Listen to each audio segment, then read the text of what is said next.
สวัสดีครับ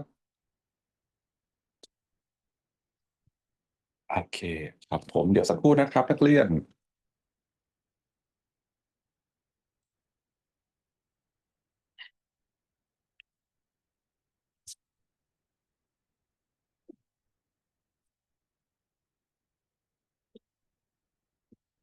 Give me 1 second. I'll be right with you in just a minute. Chapter 1. We're still in chapter 1. Here we go. Right. Oops. Chapter 1. Okay.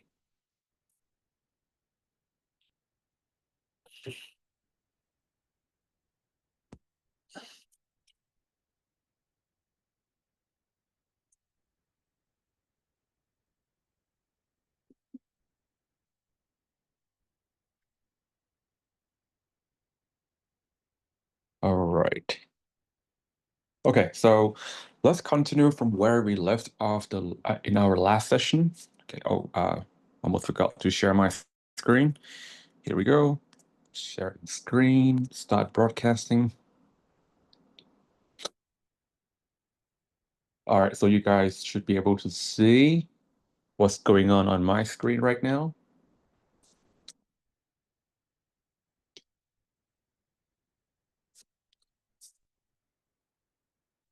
Okay. So last time we were talking about what it means by valid arguments, okay, and sound argument. We talk about remember the different valid argument forms. If you guys remember, if P then Q, P therefore Q. All right. Okay. Just to refresh your memory about what we did in our last session, okay? And also for those who did not attend the last session, okay? I'm just going to go through all that again, okay? So I think it's best for me to just write it down on a different piece of paper. So everything is clear. Right. Okay. So in our last session, we talked about validity. Okay. Sorry. Validity. Let's just turn off the map result so it doesn't annoy us with its suggestion. Okay. So validity and soundness. Okay. Validity and soundness of our argument. Right. Okay. So our argument, every argument is judged by validity and soundness. Okay. Validity is probably the most important. Okay. Because it's basically is a criteria where you which you use to accept or discard any argument. Okay. Um, if you guys remember from our last session, I have two different arguments. Okay. If all elephants are mammals, right? If all elephants are mammals and Jumbo is an elephant, Jumbo is a mammal. Right? That is what we call a valid and sound argument because everything is true and it follows the argument forms. Okay, and the argument forms that we talked about the last time is if P then Q, P therefore Q. Okay, so when I say, all right, let me just write it down, okay, just in case you guys cannot retain that information in your memory. Okay, if all elephants are mammals, okay, and Jumbo's a name, okay? Jumbo is an elephant. Therefore,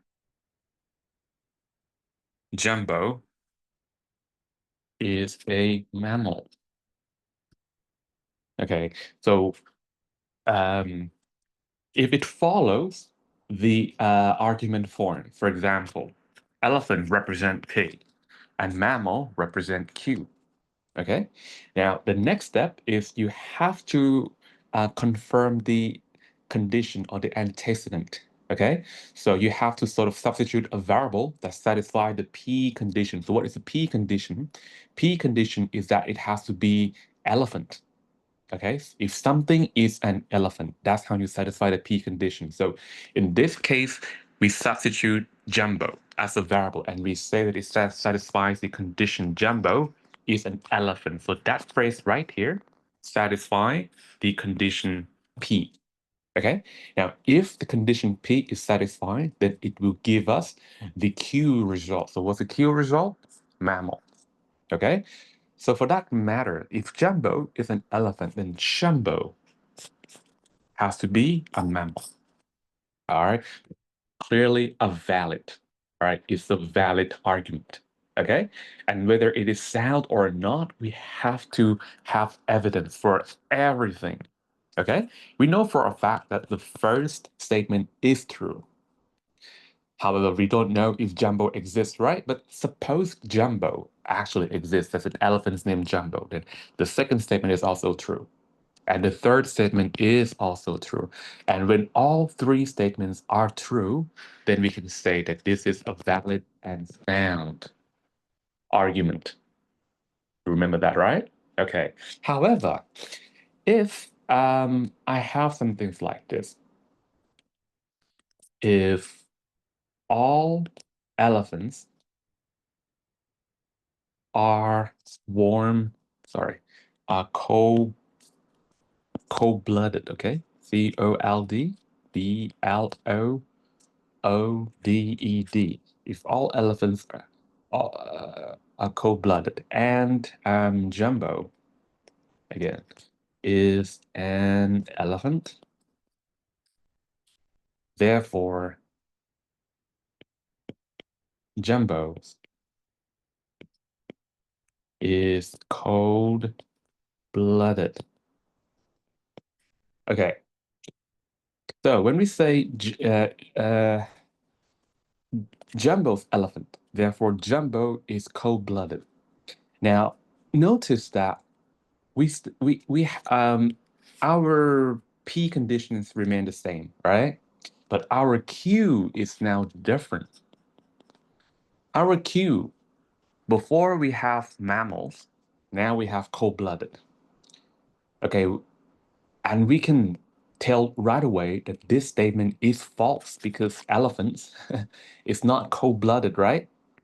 Swarm blood. Okay, so that means the rule here is not true. It's made up. It's false. Okay. Now, Jumbo's an elephant. Well, what I said previously is that we suppose that there is an elephant named Jumbo. So the second statement is actually true. Okay. All right. So Jumbo satisfy the condition. All right. Satisfy the P condition. It's an elephant. Okay. And according to the rule, Jumbo is cold-blooded. Okay. Well, that does follow the the result, doesn't it? Okay. Jumbo is elephant. Therefore, Jumbo's cold-blooded.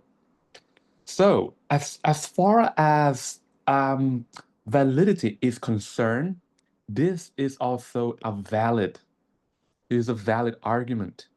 But because the rule is false, the conclusion will also be false because Jumbo the elephant is not going to be cold-blooded. All right. So while this is a valid argument, it is unsound. Okay, it's unsound because it contains false statement in it. Okay, if you have a valid argument but unsound, it is also known as fallacy. So fallacy is a statement designed or created to trick people, all right, to convince people to accept something that is not true. This is not good, all right? Okay. It's not good in the sense that you are actually trying to fool your audience. Okay, but it's good in a sense that it's a valid, both are valid arguments. Okay, however, if I say some things like this, if all elephants are mammals, okay, and then I say Jumbo is a mammal, and then therefore Jumbo is an elephant. Okay, so you would notice that again, we have the exact same rule, and this turns out to be true. Okay, this is true.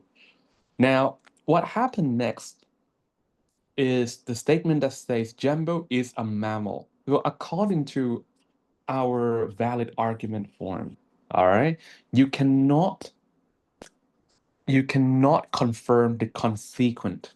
Okay, you have to confirm the antecedent. So it has to be something related to elephant, not mammals. However, the second statement here violate the rules. This is confirming the cue. All right, this is not correct. All right, okay. And because you confirm the cue first, then your conclusion has to be the antecedent. So this is the wrong way around, okay? This is not correct according to the valid argument form, okay? And when we have this kind of argument, this is an invalid, okay? This is invalid, okay? And if it is invalid, even though everything is true, all right, if you look at each statement, the rule is kind of true. Jumbo's a mammal, yes. Jumbo exists and is a mammal. Jumbo's an elephant, yes. So even though everything is true, it is still unsound, right? Because it's already invalid. Okay, so we're calling this a bad logic. So when a person is telling the truth, it doesn't mean he is convincing or he is persuasive, okay? Because that also depends on how he order his statement. You put in the wrong order and it becomes an invalid and unsound argument. And you're not, and you're going to fail to convince your audience. Now let's talk a little bit more about why this is such a bad argument. All right, if you look at this, you're telling the truth, right? Everything is true. So why is it that when you tell the truth, you still honor you still have a bad argument even when you're telling the truth? Why is it still bad? Now, let's have a look at something that we are more that's something that we can relate to. All right, okay. Um, let's talk about traffic conditions. Okay, all right. Now, if you live in Bangkok, you would notice that if it rains, right? If it rains, the traffic will get bad. All right, and I'm trying to use informal terms here because um, when traffic gets bad, that means we everyone has to be driving more slowly than what they normally the speed that they normally drive at. Okay, traffic will get bad. All right. Now let's just say that uh, the traffic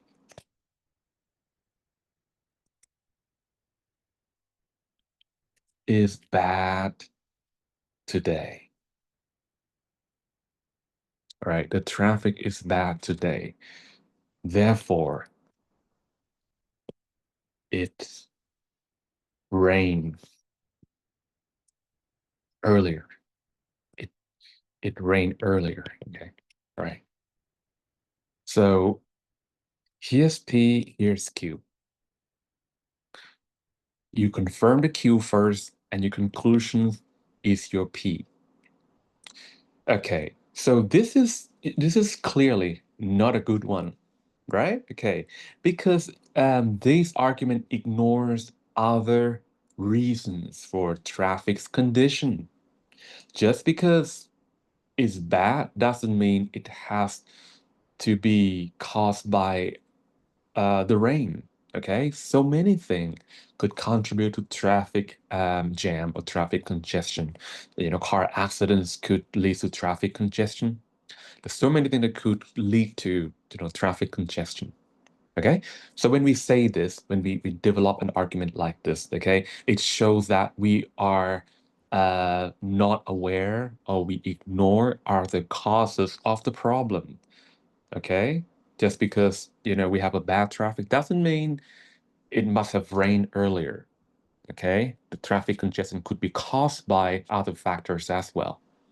All right, so this is ignoring other factors, not good. Okay, now here's another example. If if someone cough, sorry, if someone has COVID, all right, COVID-19, he coughed.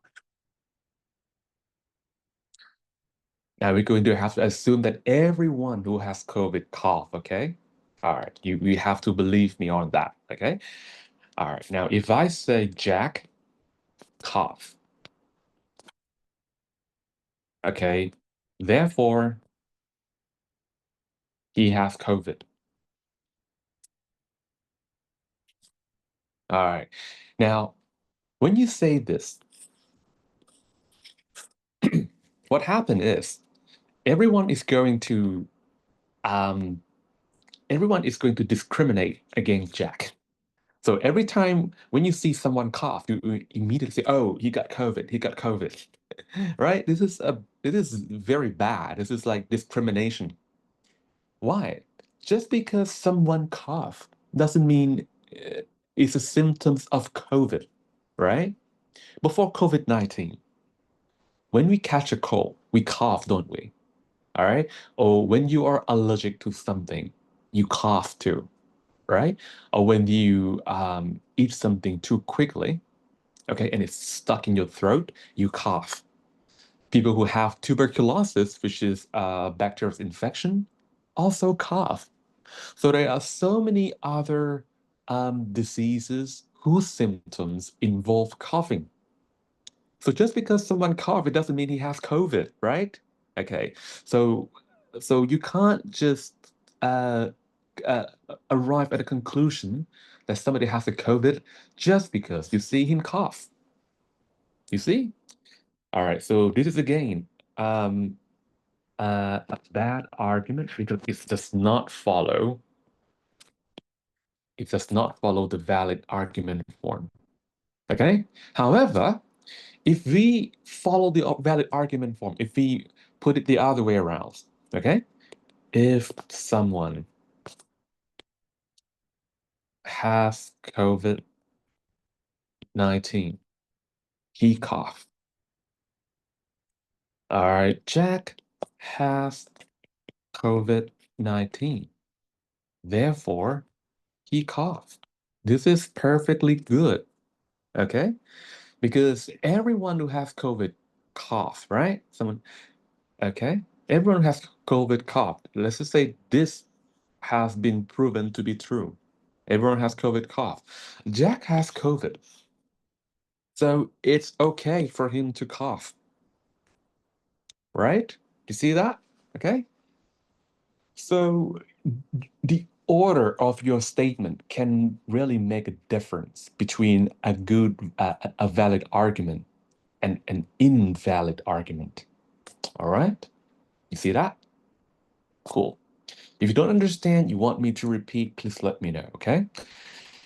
I'm more than happy to go through all of this again. And why am I putting so much emphasis on this? Because this is something that um, peop this is something that is not normally taught in writing course like this. Okay, this is this kind of thing is taught in subjects called tautology, okay, logic and reason, critical thinking.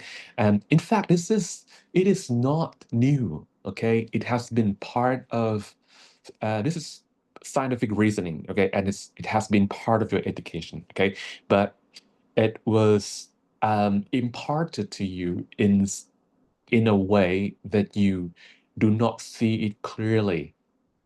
You know, you can think of it as vitamins. Okay, vitamin A, vitamin B, vitamin K. All right. Every day, you eat something. You eat food, right? So chances are you must have consumed certain amount of vitamin A, vitamin B, and vitamin C, but you don't realize that. What did you have for breakfast? Or I had some eggs. What did you have for lunch? Well, I had some coffee and bananas. Okay, that's what you realize. That's what you remember. Okay, but you won't be able to recognize the amount of omega-3 that has entered your system. You won't recognize vitamin A, vitamin B, because that's not what you focus on when you eat something. When you eat something, you focus on the test mainly, right? You don't really focus on the the nutrients that are um, contained in the food. Okay, right. So this kind of thing is like that, right? It's kind of like nutrients in the food. All right, it is entering your system every day, but you don't realize it. All right, it's all good. Now, let's have a look at the next valid argument form. All right, so before we talk about if P then Q, P therefore Q, and it also has a name.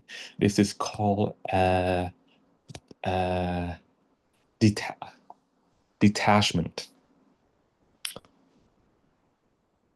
Um, yeah. Next one, it has a Latin name, so it's called modus ponens. Next one, if P then Q, not Q, therefore not P. Okay, so the previous one is called modus ponens. This is called modus tollens. If P then Q, not Q, therefore not P. So what is it? Well, let's have a look at this. All right. If I'm using the same rules as I used previously, all right. If um if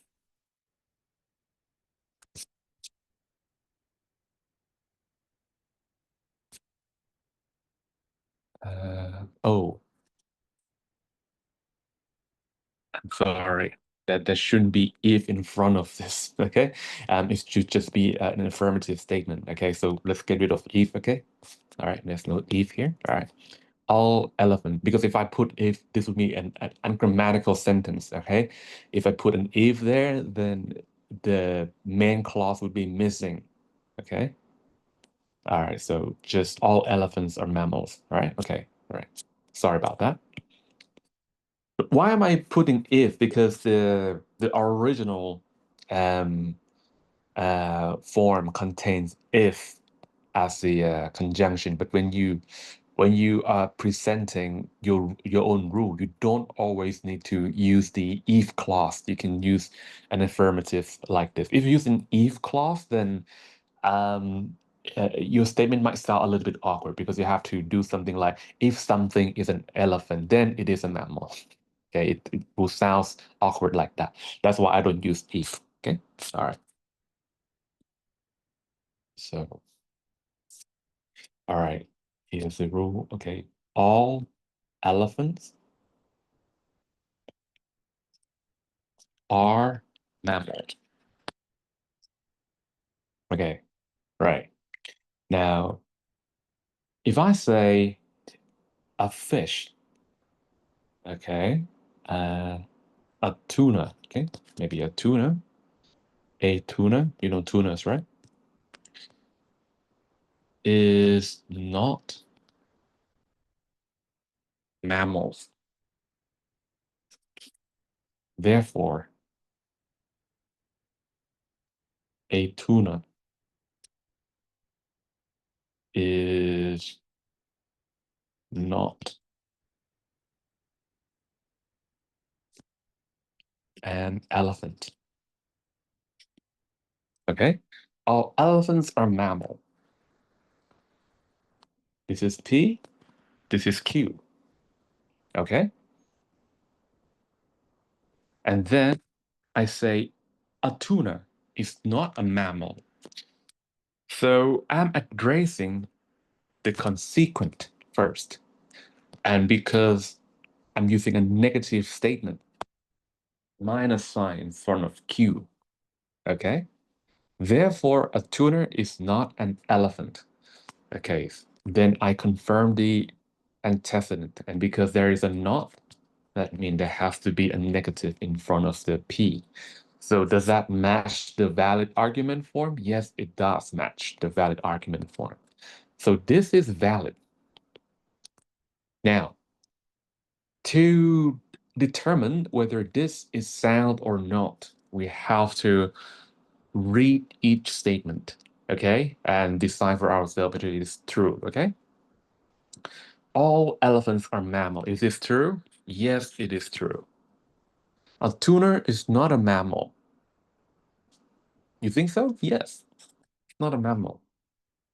Tuna is not an elephant. Yeah, definitely. Okay, so this is valid and it's also sound. Right. Okay, next. All elephants are mammals. Okay, if I say a tuna is not an elephant, okay, therefore a tuna is not a mammal. Okay, now again, we have P and Q. And it looks like the following statement is addressing P first. And because there's a not in front of it, it's negative P. And the last statement is addressing Q. And because there's a not in the statement, there's a negative in front of it. Does it match any of our valid argument forms? No, it does not. All right. It does not match modus ponens. Neither does it match modus tollens. Okay, so this is an invalid. And you might argue with me saying that, hey, Nat, wait a minute. This is true, isn't it? This is also true. And this is also true. It's just reversing the order, right? It's just reversing the order because previously, tuners, not an elephant, is in the last statement. Now it's the second statement. All right. And what used to be the previous statement, the second statement, become the last statement. It's kind of like it's going the other way around. That's it. What's wrong with it? I just, put it in different order. What's wrong with it? Well, that's a lot of things is wrong with this.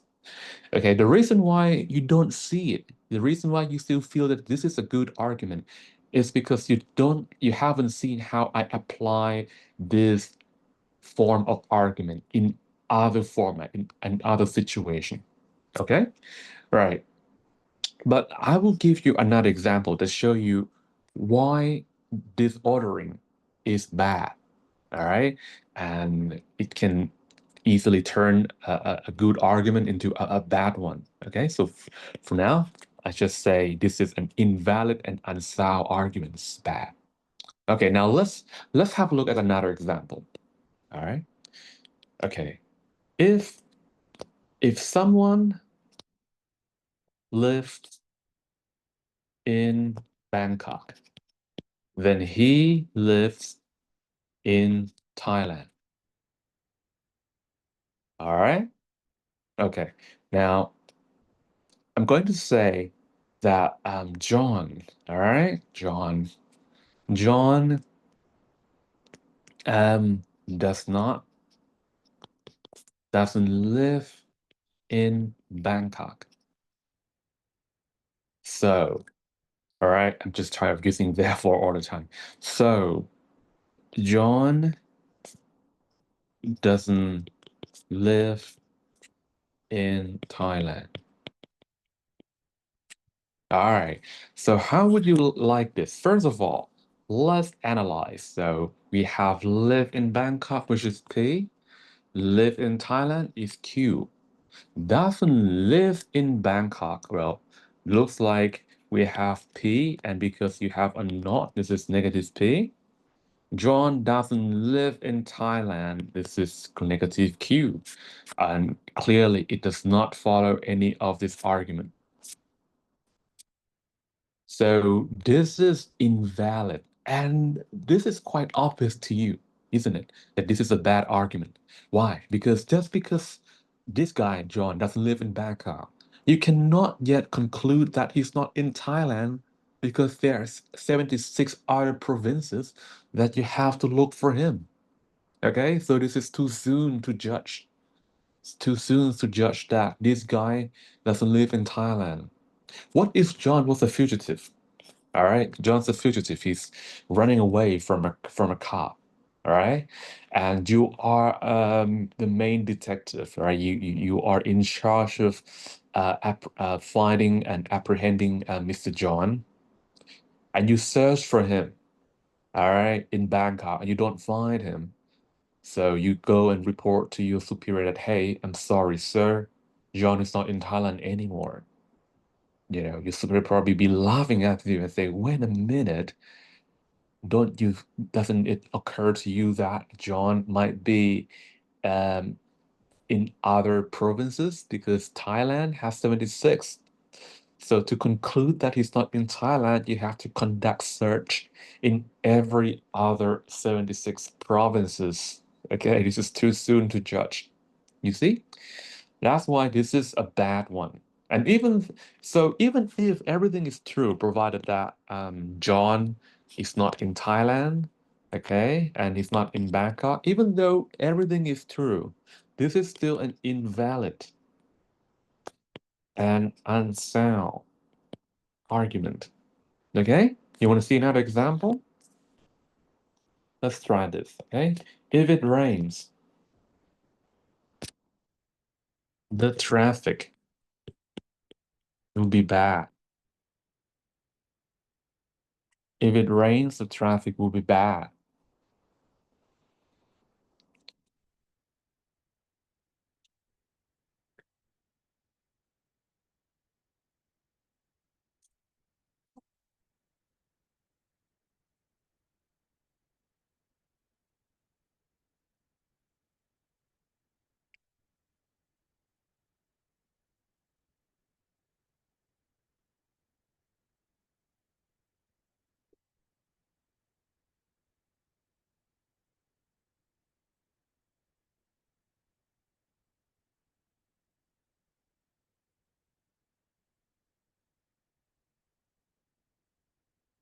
Okay? If it rains, the traffic will be bad. Okay, and if I say um, the forecast says the forecast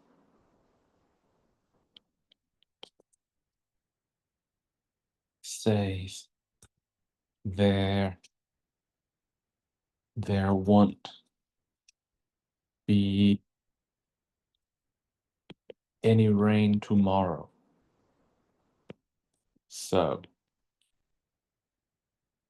the traffic won't be bad. Okay, so let's analyze this. This is P, this is Q. Won't be bad. Sorry, won't be any rain. This is clearly addressing P, and because there is a won't, all right, it's negative. The traffic won't be bad. This is Q, isn't it? And because you have a not here, will not, won't stand for will not. It's negative here. All right. So it does not, again, follow the valid argument form. And uh, and you can relate that to your experience. All right. You wake up in the morning, you put on your uniforms, you drive out, and you on a highway or a tollway somewhere, and even though it's a nice sunny day, you know, at 10 o'clock in the morning, at 10 o'clock um, of Monday morning, traffic is super bad. All right. Despite the sunshine, still bad. Because there are other factors that could contribute to traffic congestion. Of course, rain is one of the factors, but it's not the only factors. There are other things that could cause traffic congestion, one of which is the large amount of cars on the road. Okay, if road has a fixed capacity, all right, so it's a constant, it doesn't change. But the number of driver is the variable. It can change. It can go up, go down. All right. Monday morning, all right, people's, it's a day that is, it's start of the week, people return um, come back to Bangkok from the family visit. Okay. Monday morning tend to be more cars than on most other days. Okay, and if the number of cars increase until it matches the capacity of the road, then there's no space to move, right? There's no space for you, all right? No distance for you to accelerate, to change your speed. We have a traffic jams. Okay, right. So I hope this point is clear. All right. Now let's move on to the last valid argument forms. If A, then B. If B, then C. A, therefore C. If A, then B. If B, then C. A, therefore C.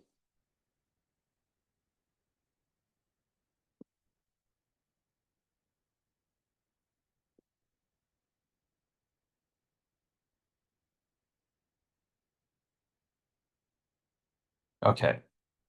So this is called a syllogism, first of all, right? This is what it's called. It's called a syllogism. So what exactly is a syllogism? It's, it's, it's similar to modus ponens and modus tollens, of course. All right, it's kind of like instead of having just one condition, you have double. You have like a series of cause effect. All right, that's the first if clause. Okay, if A then B, so B is the result of the first conditions. All right, but then in the following statement, B becomes the condition. Okay, and if B is true, right from the previous statement, if B is true, then for the second statement, okay, it would generate C as the result. If A is the reason why B is true, then A is the reason why C is true. This is called syllogism.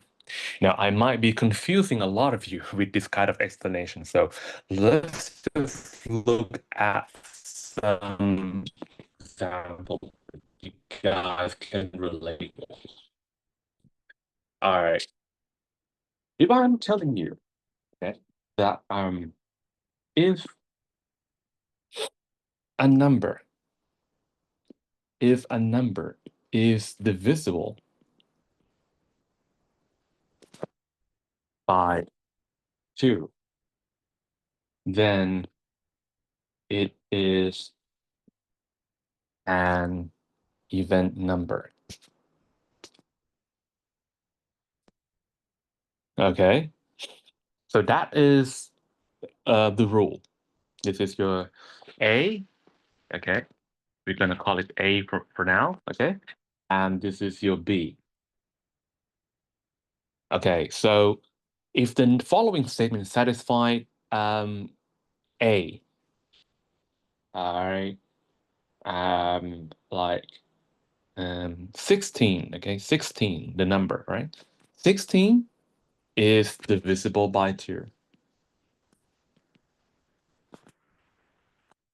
because 16 divided by 2 is 8, all right? There's no remainder, okay? So that's why that's what we mean by divisible, all right? If something is divisible, it gives no remainder, right?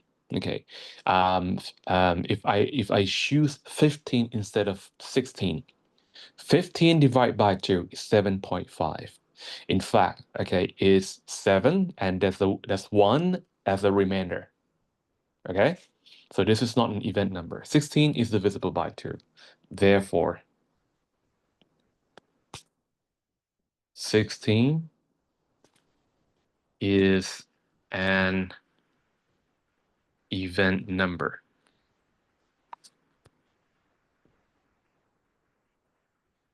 An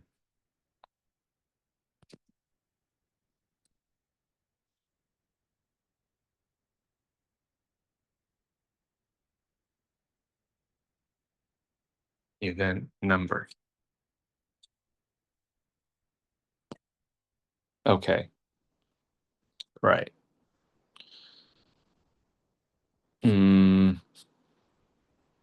Okay, so if you look at this, it's pretty much similar to modus ponens, which is kind of true, but to make it look more like a syllogism, I might have to add another statement. Just give me 1 second. In fact, this is what we can do. All right, let me just do something like this. 16.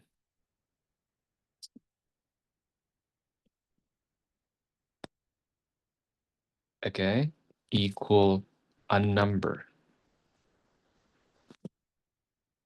that is divisible by 2.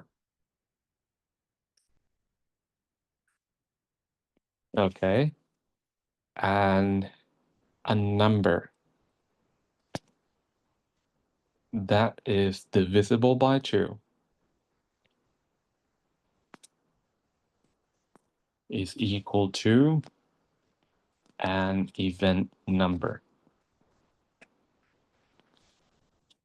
Okay, so therefore 16 is an even number. Okay, so 16 is a number that is divisible by 2. This phrase is B. A number that is divisible by 2, all right? Again, the B phrase is repeated the second time. An even number represents Z. If A belongs to B, or A leads to B, and B leads to C, okay, then we can conclude that A is the cause of Z, or A leads to C. Okay, all right, so this is syllogism. So this it can be sort of written in a syllogism as well. Actually, so I mean, it can be written in the form of modus ponens as well. But if you write it in this form, the ABC, is considered a syllogism. Anyway, so how do we use this? How do we use this? Right. Okay, if I'm telling you that fluoride, okay, fluoride, what is it? Is a substance that prevents tooth decay. All right, so fluoride is a substance that prevents tooth decay.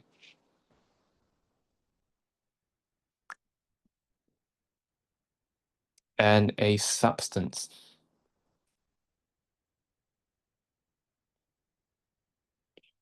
that prevents tooth decay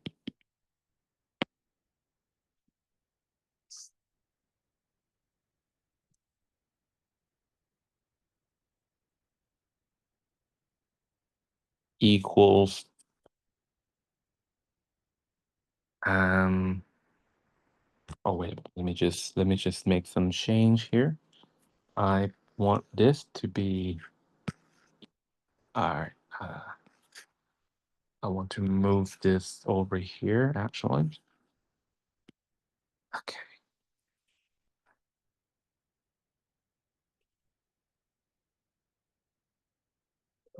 Right.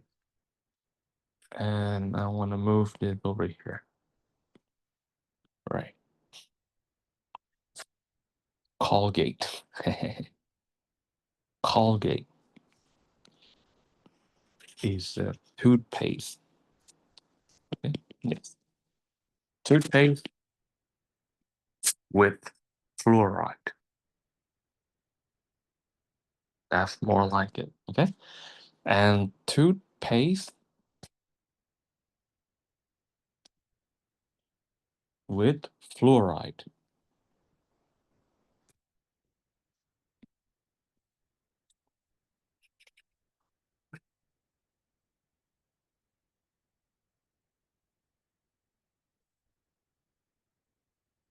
Toothpaste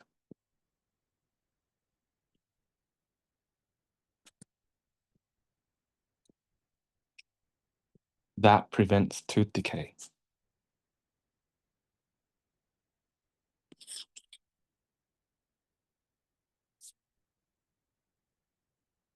So Colgate is a toothpaste that prevents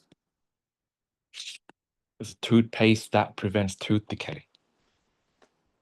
Here we go. That's it. So Colgate toothpaste with fluoride. Okay, and a toothpaste with fluoride is a toothpaste that prevents tooth decay. So we can come to a conclusion that Colgate is a toothpaste that prevents tooth decay. This is good, isn't it? This is following the syllogism. Okay, so syllogism: if A then B, if B then C, A therefore C. Your A is Colgate. What about your B? Your B is toothpaste that prevents, a toothpaste with fluoride. And your C is a toothpaste that prevents tooth decay. Okay, so your conclusion, A, therefore C. Pretty good, right? Okay, so this is a kind of syllogism, all right? And we use that a lot when we develop written arguments. Okay, so this is clearly a valid. It's valid. Why? Because it follows the rules. Is it sound or not? Well, we have to look at each statement one by one. Is there such thing as Colgate? All right. Is it a brand of a toothpaste? Yes. All right. And does Colgate have fluoride? Yes. Okay. And has there been any paper or scientific paper suggesting that toothpaste with fluoride can prevent tooth decay? If yes, then BC, B equals C is also true, isn't it? Okay. All right. And if there's evidence suggesting that Colgate is a toothpaste that can prevent tooth decay, then this statement is also true. So this is valid and sound. This is valid and sound. All right. All good? All right, done. Now, what if I were to choose a different substance here? Instead of fluoride, I say um, uh, sulfuric acid. Okay, sulfuric acid. Okay, so I replace every uh, phrase that contains fluoride with sulfuric acid.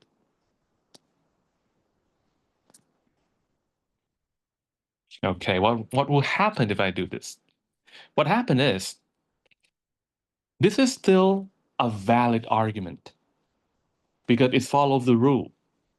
However, it becomes unsound.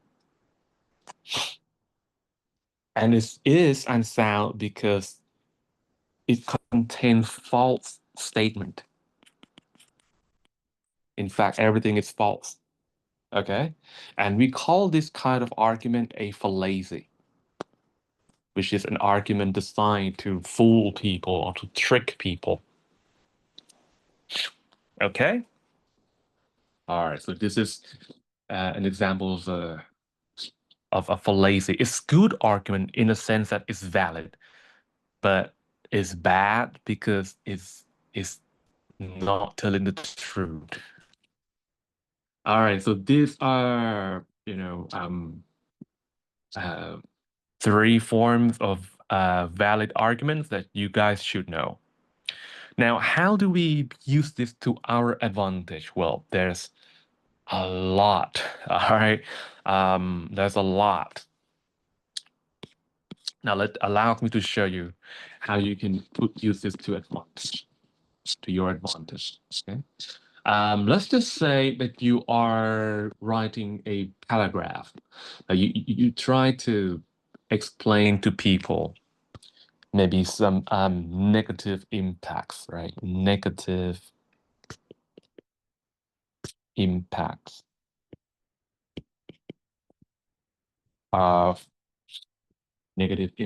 of exposure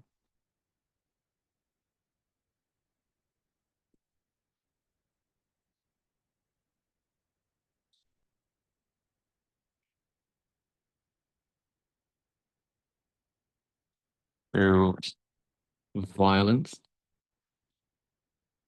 media.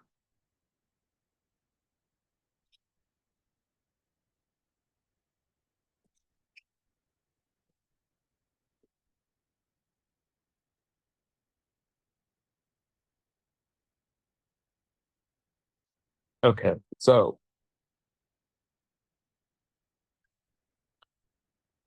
let's just say you have information and you want to organize it to form a good paragraph, right? You have a you have some statement. The first statement is many teenagers,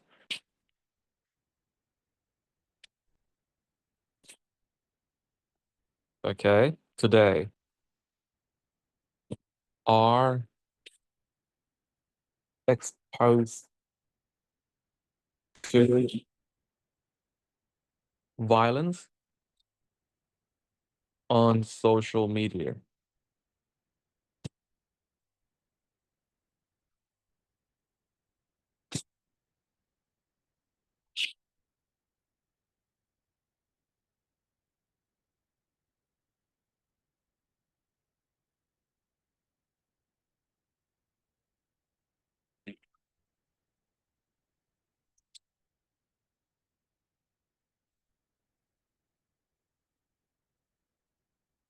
Many teenagers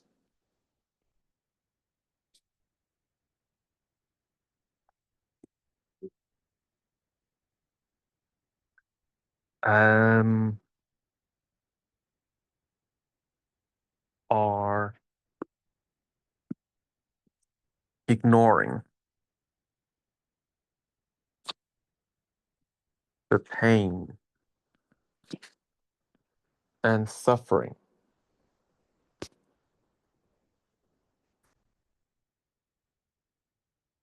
of other people.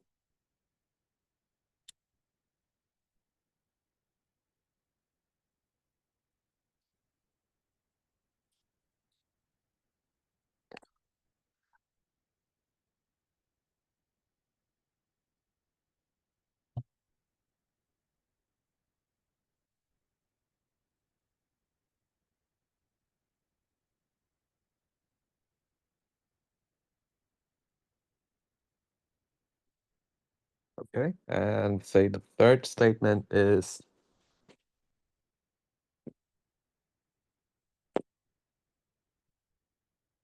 many teenagers have the potential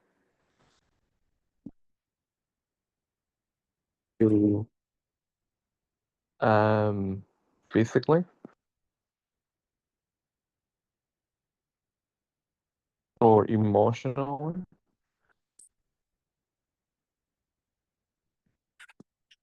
hurt other people. Many teenagers have the potential to physically or emotionally hurt other people. All right, so this, okay, let's just say you're trying to organize this information and you want to decide on the use of your linking devices. All right, so you have to try to identify which statement represent which variables in the syllogism, okay? What should be representing A, what should be representing B, and what should be representing C. Okay, so when we analyze this, okay, the first statement says teenagers are exposed to violence on social media. Well, this could be A, all right? Teenagers' exposure to social media. And the second statement, many teenagers are ignoring the pain and suffering of other people. This could be considered a result from A, right? If you see a lot of violence, you get used to it. You think it's normal.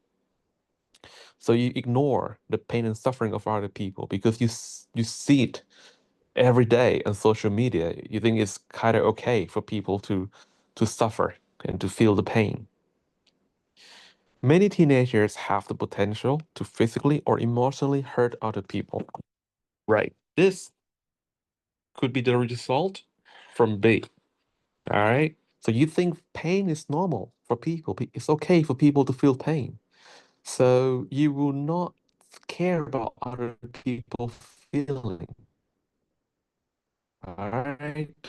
Okay. You decide on a solution that might physically or emotionally hurt other people. So based on the syllogism, if A is the reason for B and B is the reason for C, then A is the reason for C. Now, when it comes to forming a paragraph, we can consider A equal to C, your topic or your claim. Okay? And if you study English 2, towards the final chapter, I talk about what a claim means, right? Okay, B equals C. This is the theory or the rule that we use to justify our claim, right? Theory or rule, okay? And A equals B. This could be considered some example, okay? So when we order it, we want to begin with the claim and then the rule, okay? and then example. So we're going upward, right? From A to C to B to C and then A to B. So I can uh, arrange this statement to form a paragraph by connecting A and C first. So how do I do that? Well, we have studied a lot of structures that we could use to join reason and result together from English 2.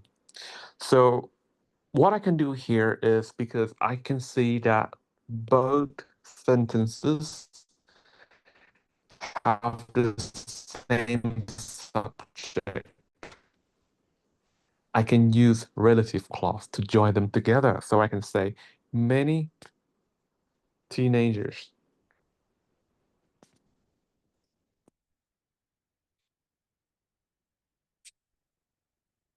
Many teenagers who are exposed to media, violence,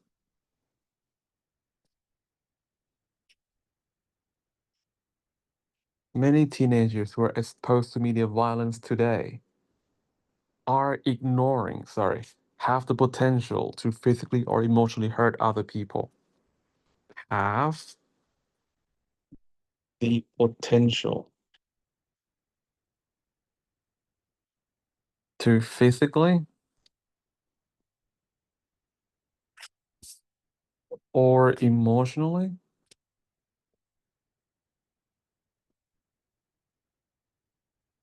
hurt other people.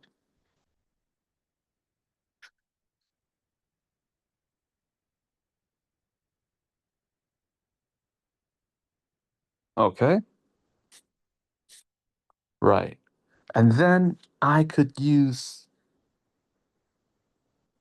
B to C, right? So basically, I have connected A to C already. The only statement that I have left to include is B. Okay? A to C is AC is already there. All right. So because B is the reason that caused C to happen, I can use connectors like because, and instead of me using the word many teenagers repeatedly, I can just use a pronoun because they, okay, because they, uh, because they are ignoring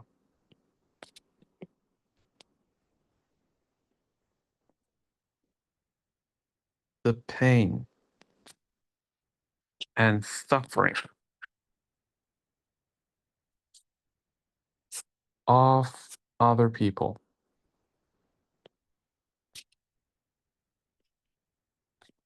Many teenagers who are exposed to media violence today have the potential to physically or emotionally hurt other people because they are ignoring the pain and suffering of other people. Well, this uh, phrase is a little bit repetitive because they're ignoring, maybe I'll just say, of others. Okay? All right. So that's how you use this to your advantage, as you see. Okay, so you can use valid argument form to also organize your paragraph, all right, to improve its persuasive power, to make a valid argument. Okay, right. So let's just take a 10 minutes break and then we'll come back to continue with our lessons. Okay, I'll see you in 10 minutes.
โอเคครับกลับมาคุยกันต่อ All right, so let's have a look at, let's go back to our lessons. All right, so now that you understand what I means by validity, okay, do you think you can answer some of this question? Okay, assess the validity and soundness of the claim. Okay, so the claim or the argument is this, all right? Oops, what happened? Uh, why can't I write on it? Okay. So this is what is given to you. All right, so somebody says that developing countries cannot and will never rival the Western counterparts due to lack of creative thinking. Okay. Okay, so let's try to do it yourself. Number one, okay, assess the validity and soundness of the claim. So how valid is this? And is this a sound argument? Okay, so try to do this on your own. Okay. Number two, identify the argument he used to support the claim. Um, you don't have to do that. Don't worry about it. Okay. Just do number three, the strength and weakness of the argument. Okay. So for number three, you have to tell me what is the weakness and how you can attack it. Okay. If it has a lot of weakness, then chances are that you may not agree with this argument or the claim. But if it's strong, you cannot find any weakness, and then you have no choice but to agree. Okay. I'll give you maybe 4 minutes, okay, to do this two tasks, okay? Accessibility and sound of the claim, and ask yourself if you want to agree with this statement, okay? If you agree, that means you cannot see any weaknesses, okay? You only see strengths. All right, however, if you disagree, then that means you see weaknesses of the argument. All right, 4 minutes.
Mm.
Oh,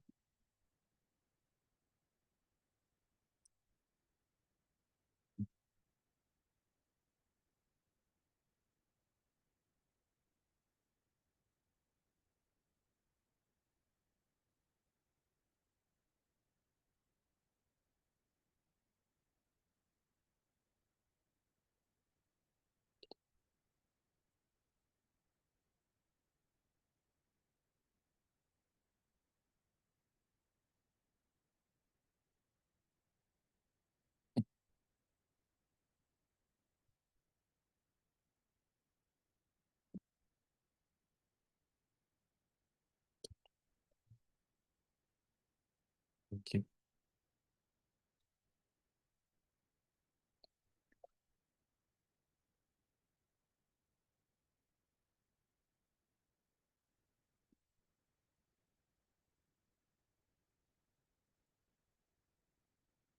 Okay.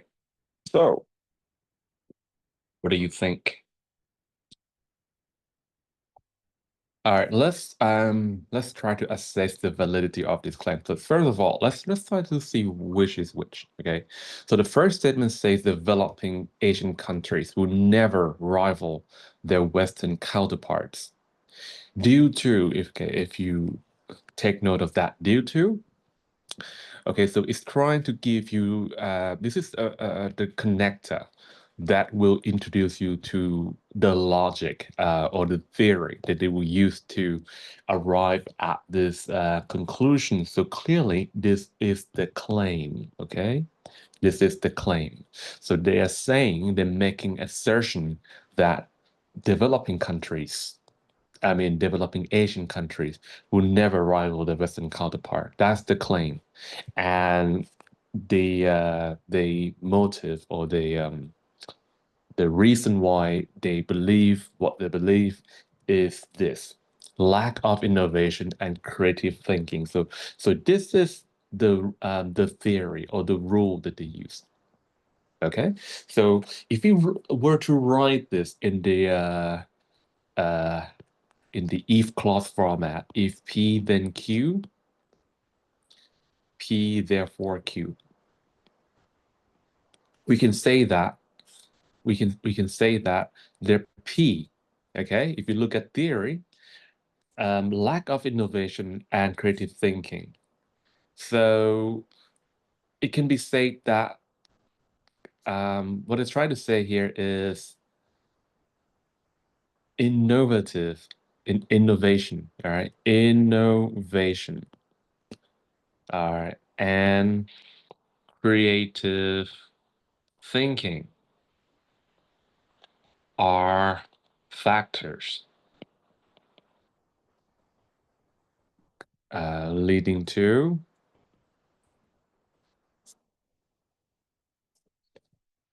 development, right? That's what it says, development, okay? Innovative and creative thinking are factors leading to development.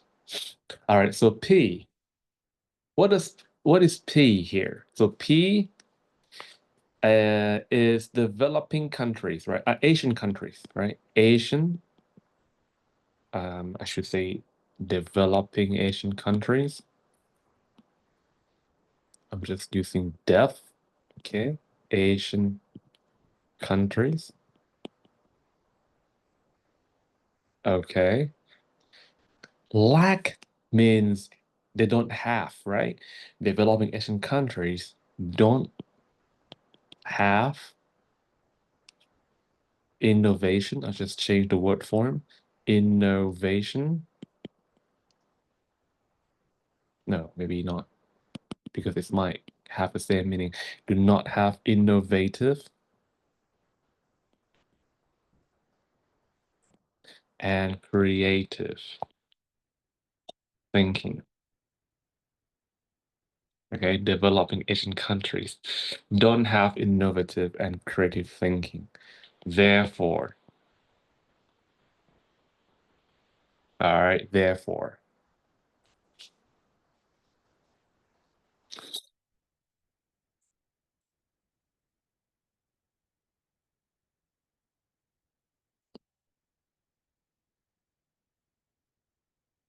developing Asian countries. Okay, won't rival Western counterparts. Okay, so when you break it down into uh,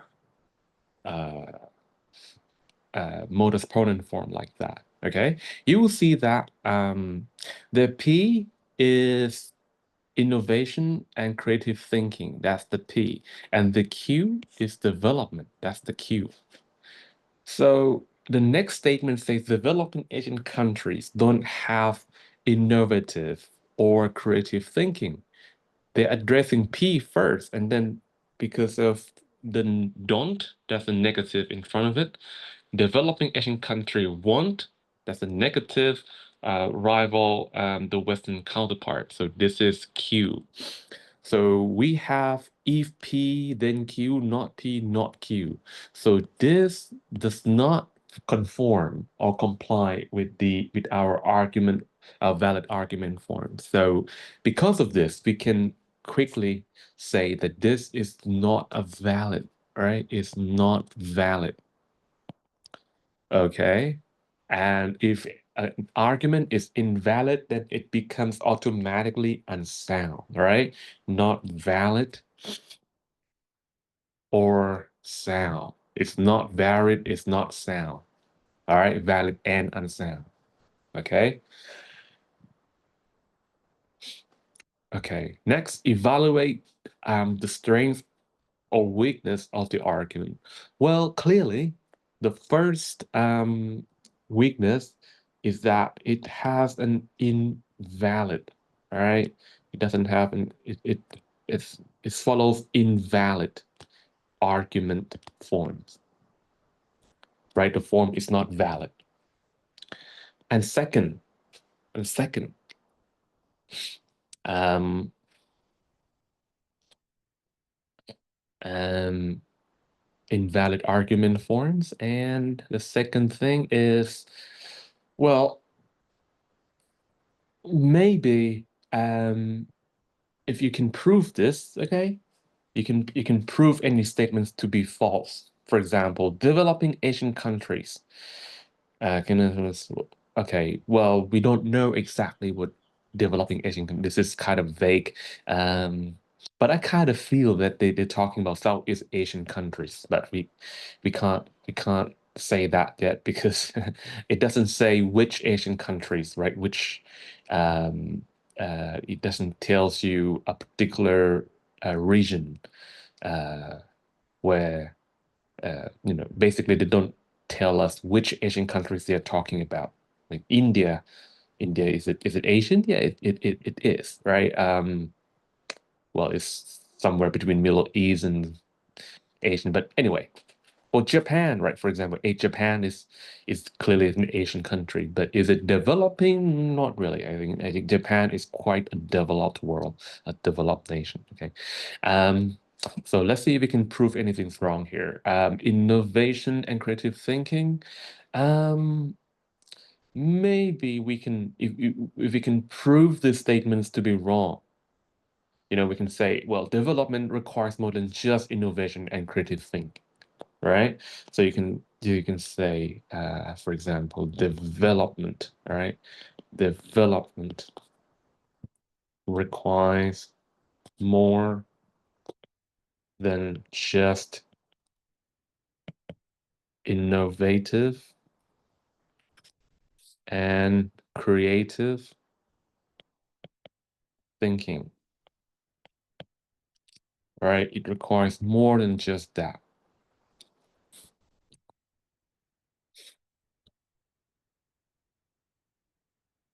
Okay.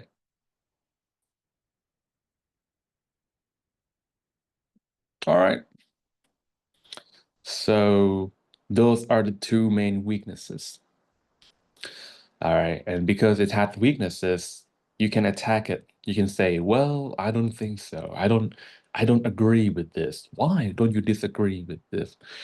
Well, it's clearly this argument clearly ignores other factors that contribute to development.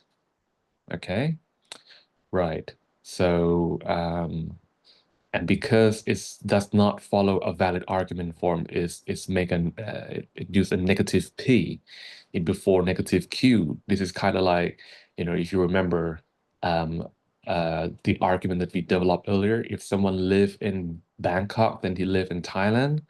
And John doesn't live in Bangkok. John doesn't live in Thailand.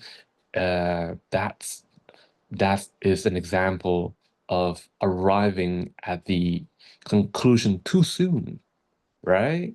So that means it's too soon to judge Asian countries, that it would never rival Western counterpart. It's too soon, all right? There are other factors that need to be taken into consideration.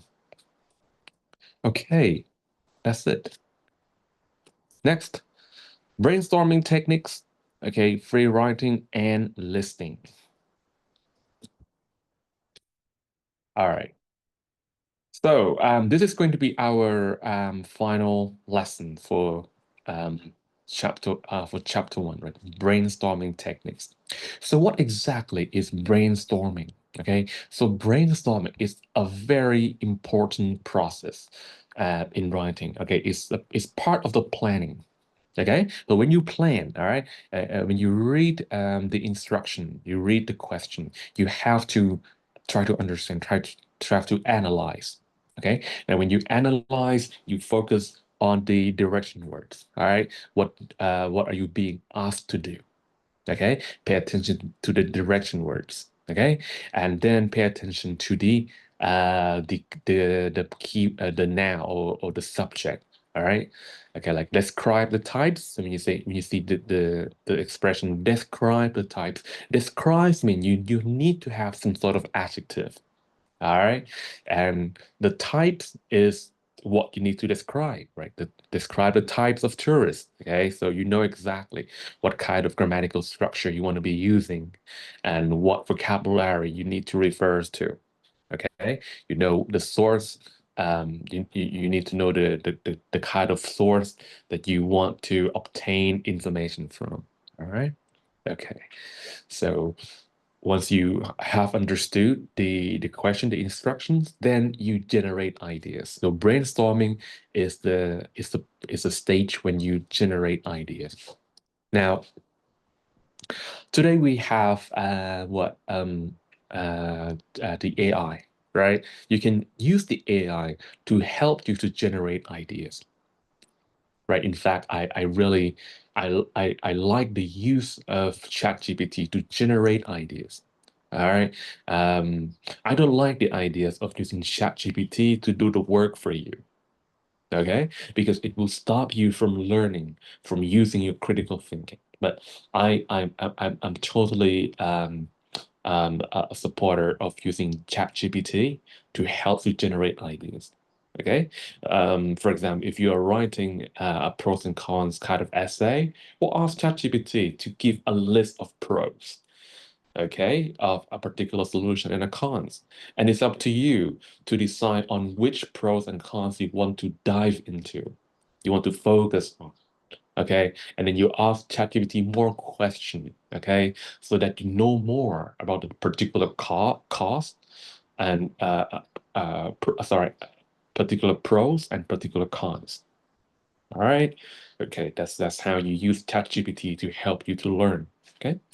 Now, but if you don't have ChatGPT around you, okay, say if you're in an exam room and you don't you're not allowed to carry a cell phone or any electronic device with you, then you need to be able to generate idea for yourself. Now, there are a couple of techniques which I want to talk about so that you can generate ideas when you are on your own.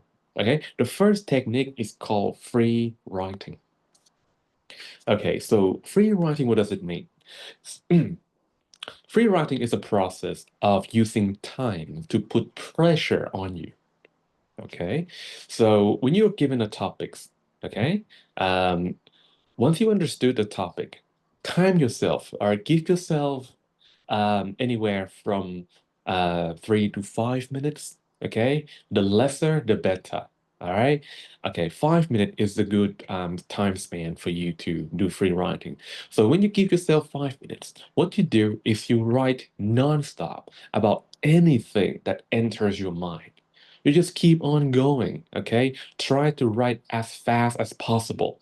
Okay, the time you put pressure on you, this will sort of giving you a flushing effect, you know? It's going to help you to flush out all the ideas in your head, knowledge and information that is deep in your memory, okay? The time pressure will help you to get it out. All right. Without time pressure, if you're feeling too comfortable, all right, you will not go too deep into the memory section where good information is stored. But with time pressure, okay, the rate at which you're going through um, each entry in your brain database will be faster. It's kind of like, scrolling down in your Excel file. All right. If you're comfortable, then you scrolling slowly. All right. You just imagine that you are, you know, scrolling through pages of Excel. All right. Or Microsoft Word. Say there are 100 pages. Okay. You scrolling slowly. All right. If you're not in a rush. Okay. But if you are in a rush, you have time pressure, then you scroll through more quickly. So chances are you will see um, good information that might be on the very later pages. Like, good information might be on page 60 or page 70. If scrolling slowly, then you won't, get to see that information just in time for you to generate ideas. Okay, so that's what it is. Now, when you're doing free writing, you don't have to double check your grammar or your use of words, right? Because this is not going to be submitted to your examiner. Okay, it's just uh, it's just a pool of ideas, okay, that you have to go through once you have finished, okay? You have to go through it and then select what you consider to be good ideas. So you can sort of imagine that this is like a fish net, you know? You throw a fish net into a river in the ocean, okay? And then you pull the fish net up. You don't know what's going to be stuck in your net. So you have to sift through, okay? You have to search for valuable items, valuable marine life, okay? Maybe you say you are looking for fish, all right? But the fish net um, might pull with it some piece of garbage, okay? So you can throw away the garbage, just collect the fish, just like that.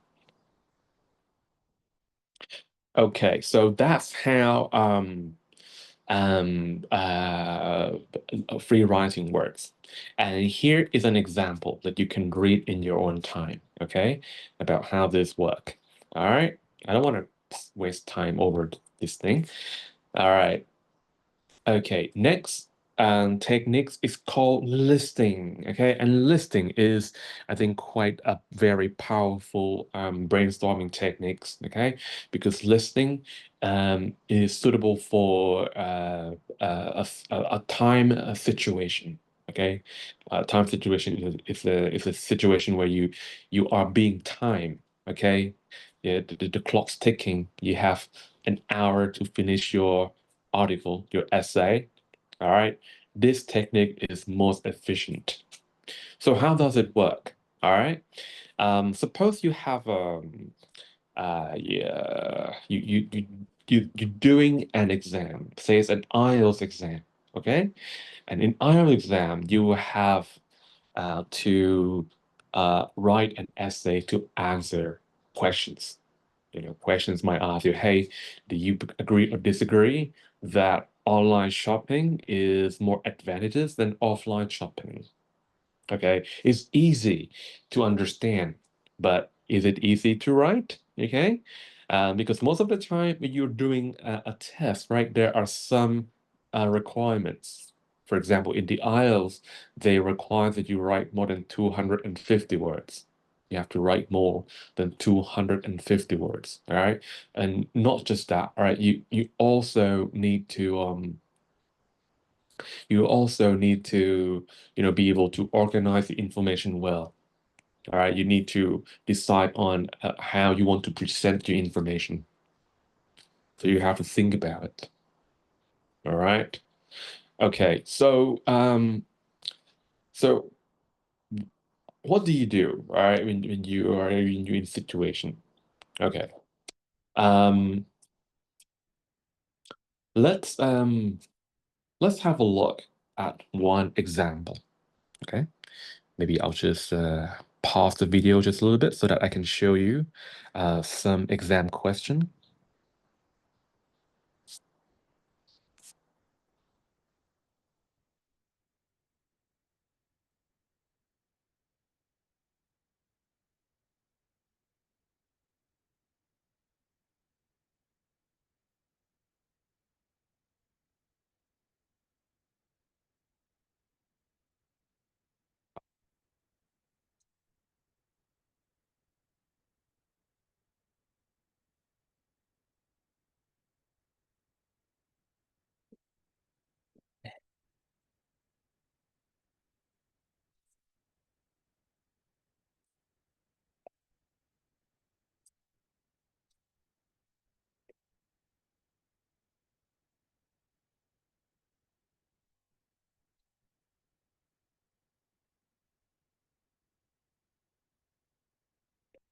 Okay, so let's have a look at this question. It says, in a recent survey conducted in this country, it was found that up to 20% of 12 years old in some schools were showing early sign of nicotine addiction. In the 18 to 20 years age bracket, the percentage was as high as 70%. A large contributing factor to this high level of addiction is attributed to the uncensored television of cigarettes. And for this reason, all cigarette advertising should be banned. Okay. So, what do we do? All right. Well, our goal is to write a good, convincing essay that contains 250 words in it. But before we do that, we need to plan our strategy. Okay. So let's first try to analyze which is which. Okay. So, um, when we read our first statement, oops, what's wrong? Yeah.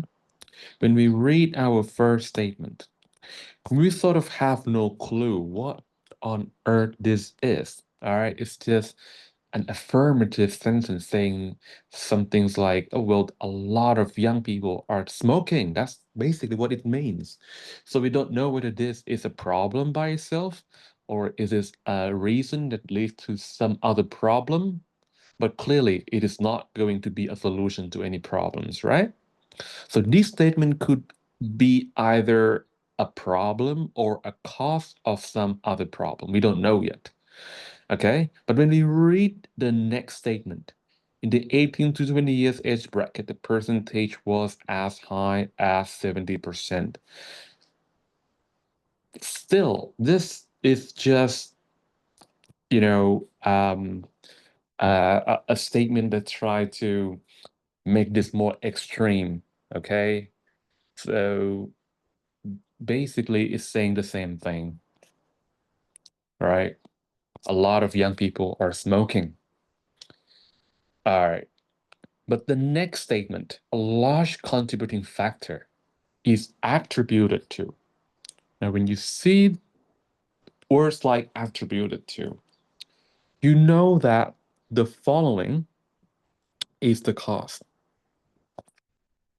So that means the subject of the sentence is the effect. Okay?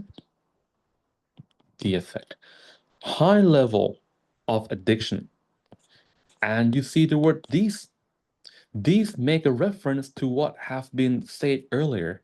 So they are telling you that young people smoking means high level of nicotine addiction.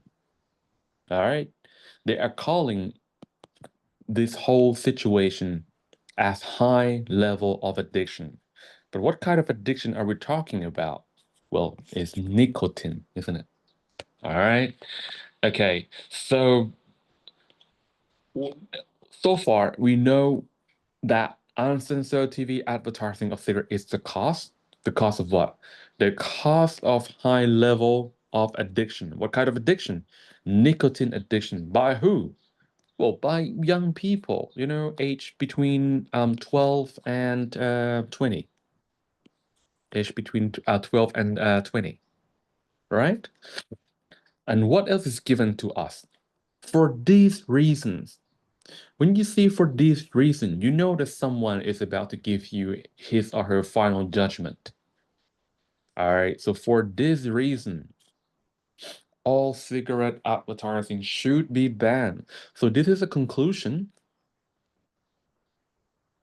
and because it's contained the word should, it's a conclusion that is the that is also that which is also a suggestion. Okay, so their conclusion is a suggestion to what? To the effect. Okay? Right.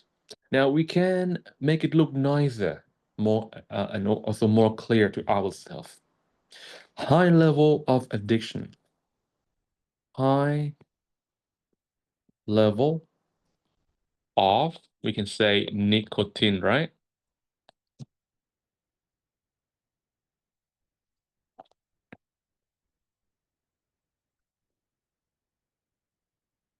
High level of nicotine addiction among young people.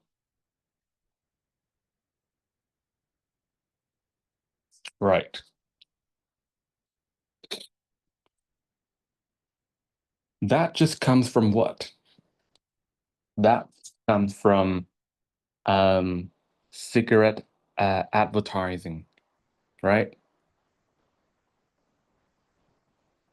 Cigarette advertising, high level of nicotine addiction. Okay, now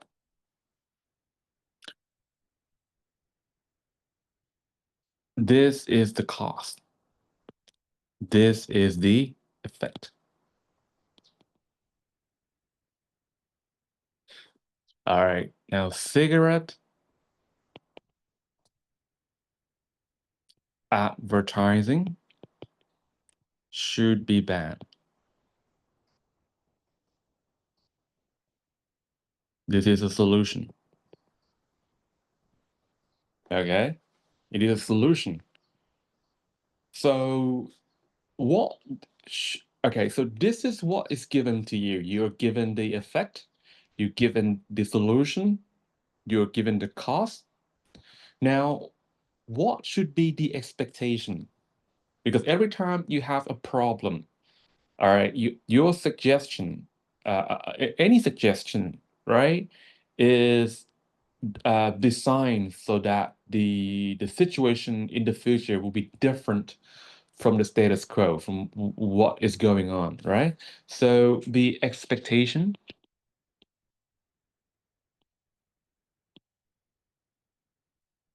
is lower level of nicotine addiction. lower level of nicotine addiction. That's the expectation, right? Okay.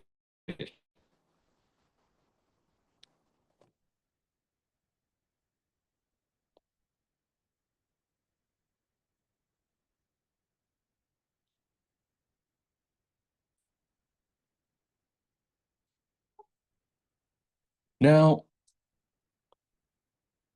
once you have analyzed everything here, you know the relationship across all of this, then you're now ready to do um, brainstorming. Okay, and we're going to choose a technique called listing. So we will be listing idea in bullet point format. Okay, in bullet point format. So what we can do here, okay, is to list some idea to support and to object what and to object the conclusions, right? What is the conclusion? The conclusion is cigarette advertising should be banned. That's the conclusion. Now, if you're in favor of this conclusion, then you need to look for reasons to support this claim. All right. So you need to look for reasons why we should ban cigarette advertising. But if you object to this conclusion, then you have to look for reasons against the banning of cigarette advertising. That's what you have to do.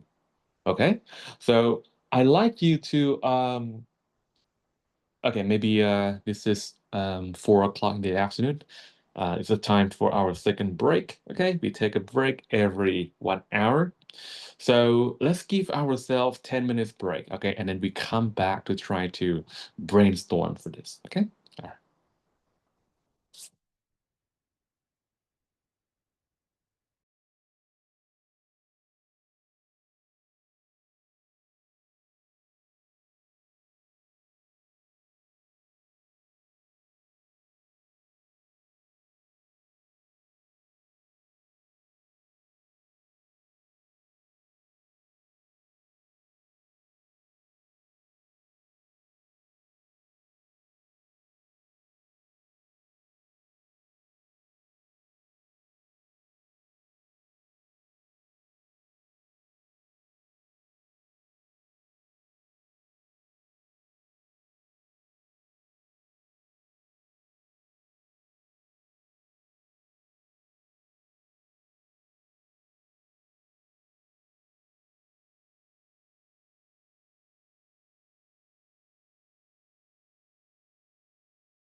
All right. Okay. So let's give ourselves a go with this.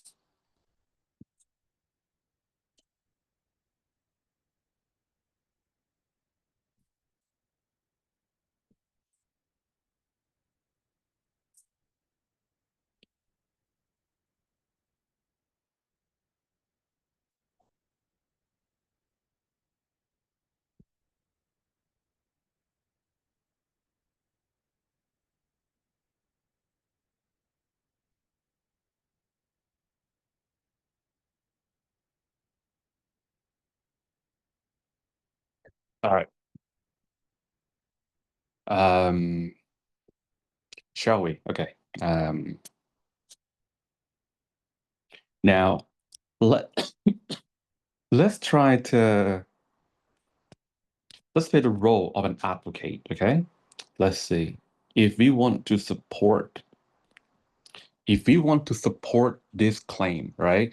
We want other people to agree with us so that they feel that cigarette advertising should be banned. What are what are the questions that we should be able to answer? All right? What are the questions that we should be able to answer? So number one, right, the first questions is if you look at the solution, it's sort of based upon what they believe to be the cause of the nicotine addiction. Okay, so if you want to support this a solution, then the first question that we should be able to answer is how does cigarette advertising how does cigarette advertising lead to nicotine addiction?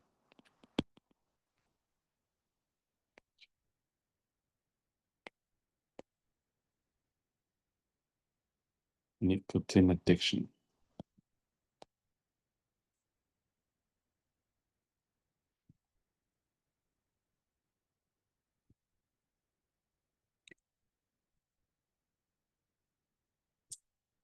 How does cigarette advertising lead to nicotine addiction? That's number one. Okay. Um, Number two, what should be the next question we should be able to answer? All right. The key question is, how is this solution going to give us the expectation? So how does cigarette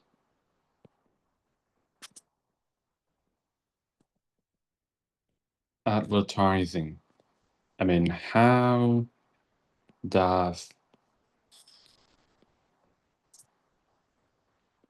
the banning, how does the banning of cigarette advertising um, lower the level of nicotine addiction? Right? How does the banning of cigarette advertising lower the level of nicotine addiction?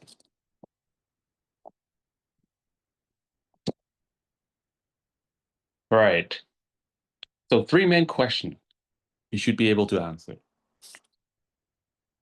All right. Now, if you want to provide uh, another supporting idea to this, we can ask ourselves if there are any other pros for doing this. All right. So we can ask ourselves, what are some of the other inherent benefits of this? What are some of the other inherent benefits of banning um, cigarette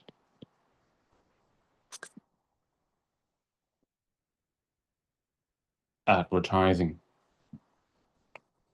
All right, so three main questions you should be able to answer if you want to ban nicotine addiction. Okay, so I'm gonna give you maybe 4 minutes, okay, to try to come up with your own ideas before we move on to objection. Okay, so try to, you know, think. Okay, I want you to participate. Now, if you want to, you can also drop your ideas here. All right, so after 4 minutes, I'll come back here and have a look at the chat. Okay, so whatever comes to your mind, just send me a message. Okay, and then we can take it from there. All right, so 4 minutes, think about it.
All right. Okay, do you guys got anything for me? Nope. Okay, no worries. So, well, let's see. So how would you answer the first question? How does cigarette advertising lead to nicotine addiction? Right.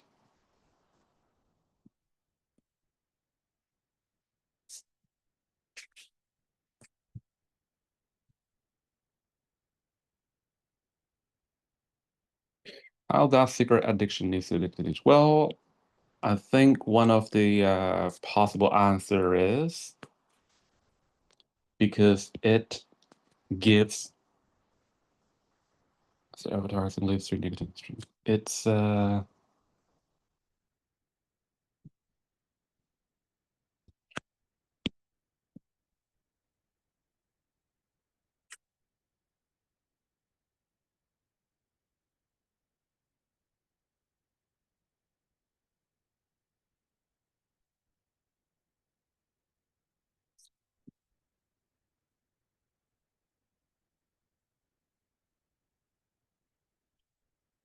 I might say it arouses. Okay? It arouses the curiosity.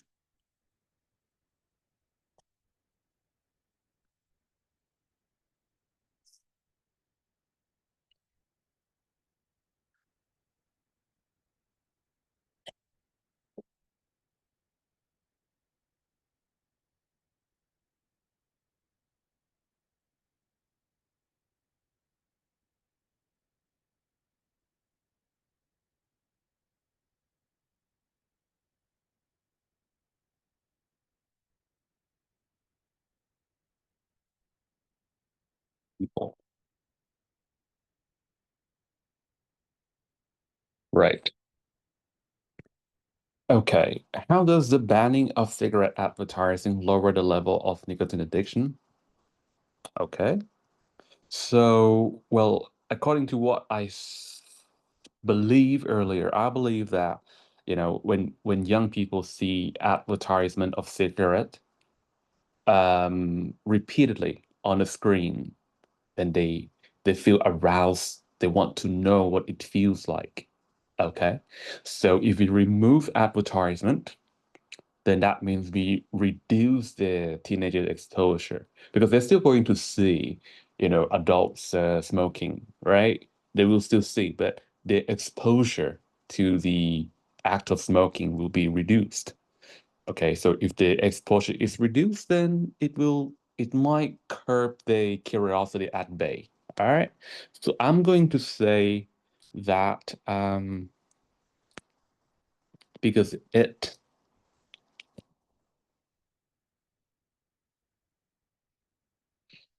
reduces the exposure. It reduces the exposure. Okay, to act of smoking, which keeps the curiosity at bay.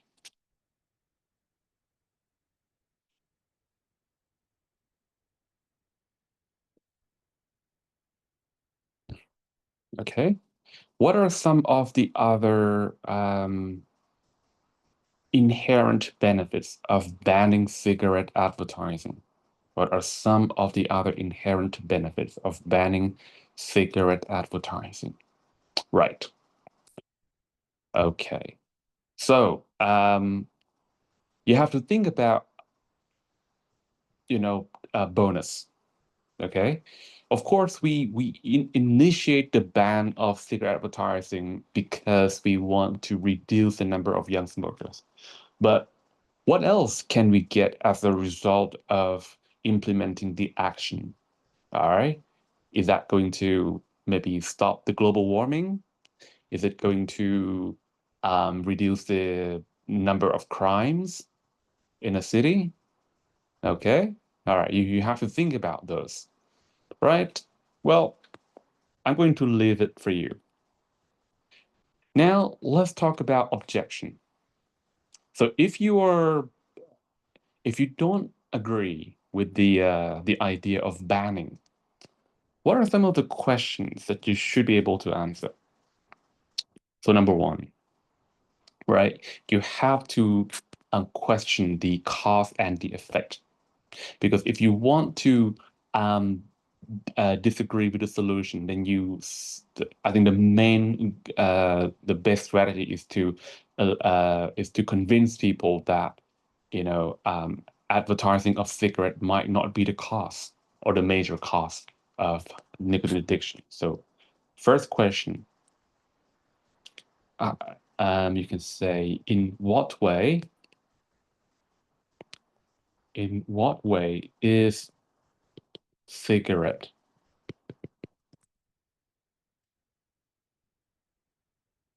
advertising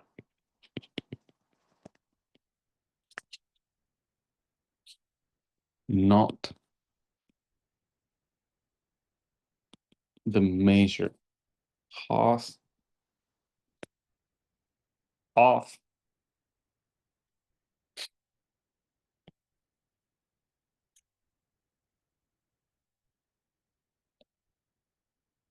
nicotine addiction? In what ways is cigarette advertising not the major cause of nicotine addiction?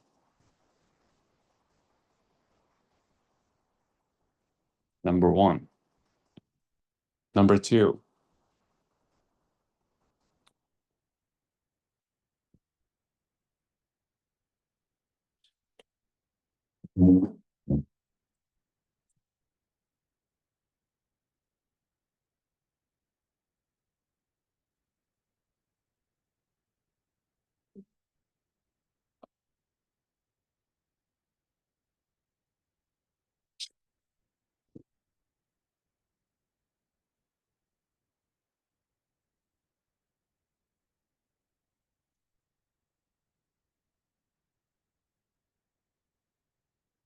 what are some of the other contributing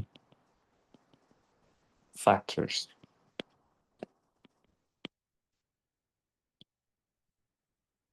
of nicotine addiction?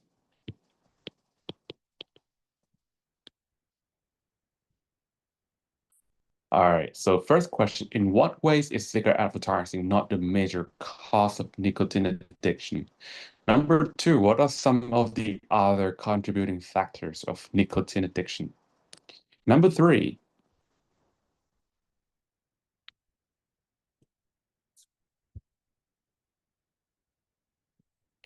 okay, so if we can disregard advertising as the cause and we introduce other possible factors, then the next thing we should think about is criticizing of the given solution, right?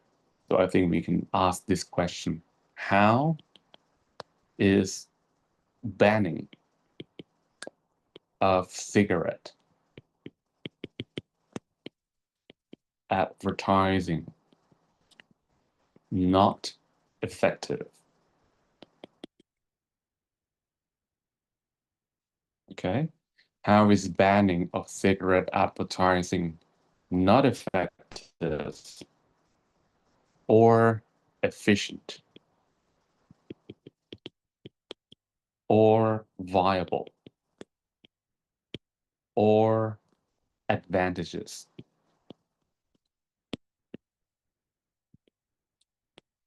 Okay, so there are many aspects that we can, talk about. How is banning of cigarette advertising not effective, efficient, viable, or advantages? Many, many, many things we can talk about.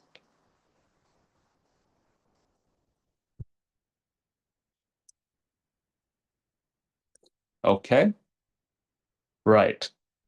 So after all these questions, what else can we ask ourselves? Well, we can ask ourselves, I think,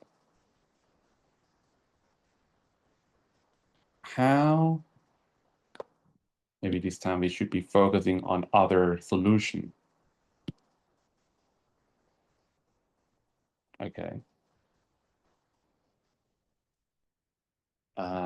What are some of the better solutions? Okay.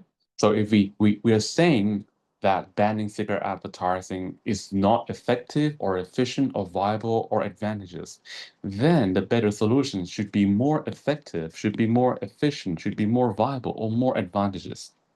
What are they? Okay.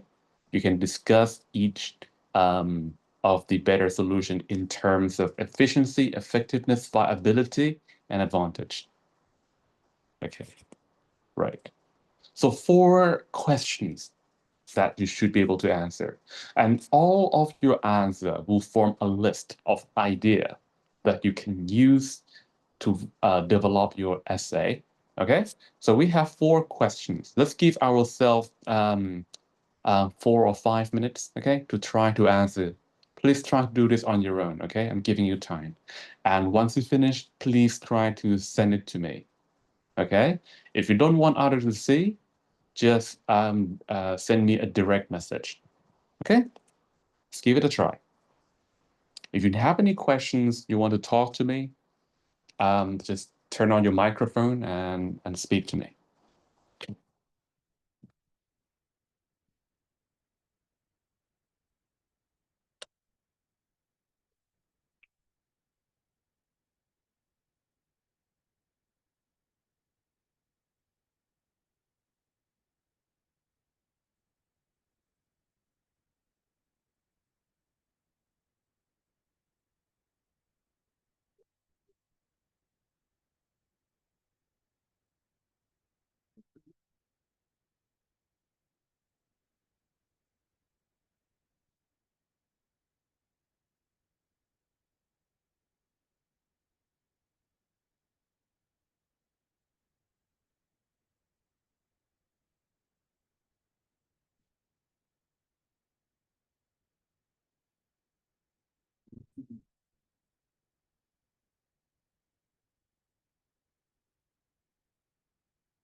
Okay. So, can you guys answer any questions? Wow, okay. So we have some response. Let's have a look. Very good. Okay. So because it takes time for the addiction to build, in what way is cigarette advertising not a measure? Okay, that makes sense. Pretty good. Okay, I agree. Very good. Okay. What are some of the other contributing factors of nicotine addiction? Social environment, totally agree, right? That means if you have a family member who smokes, it could be an uncle, your dad, your father, your mother, okay? Then you might think this is normal things to do, okay? And you might follow suit because you think it's normal things to do. How's banning of cigarette advertising not effective, efficient, or viable, or advantages? Well, because people can still buy a cigarette, and there are more factors. Yeah, okay. Yeah, absolutely. Okay, true. So what you were saying, you try to address the part where banning cigarette advertising is not effective. Okay, right. So okay, it's not effective. Yes. Okay. However, if you want to address other aspects like efficiency, let's understand the difference between effectiveness and efficiency just a little bit. Okay.